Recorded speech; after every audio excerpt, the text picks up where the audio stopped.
Have you heard of pull systems and Kanban? Yes, I have. They're both used in manufacturing, right? That's where they began, but they actually are used in lots of industries like healthcare and even software development. Pull systems involve ways of connecting flow between an internal or external supplier and its internal or external customer.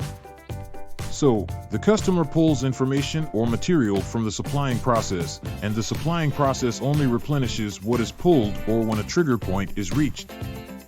Exactly.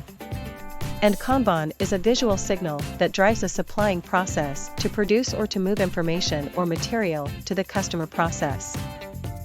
That's interesting. What are the types of Kanban? There are two major types of Kanban: withdrawal Kanban and production Kanban. Withdrawal Kanban are signals that drive the movement of material from one place to another, while production Kanban are signals that drive production. So, both kinds of Kanban specify the amount of material to move or produce and the location to deliver the material?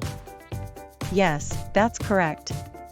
Kanban can be used for things like replenishing supplies in a hospital point-of-use location or for moving information physically from one department to another outside of manufacturing. That's really helpful. I'd like to learn more about pull systems and Kanban. Where can I find more information? If you have an interest in learning more about Kanban and pull systems, visit our website at emsstrategies.com and contact us. We would be happy to help.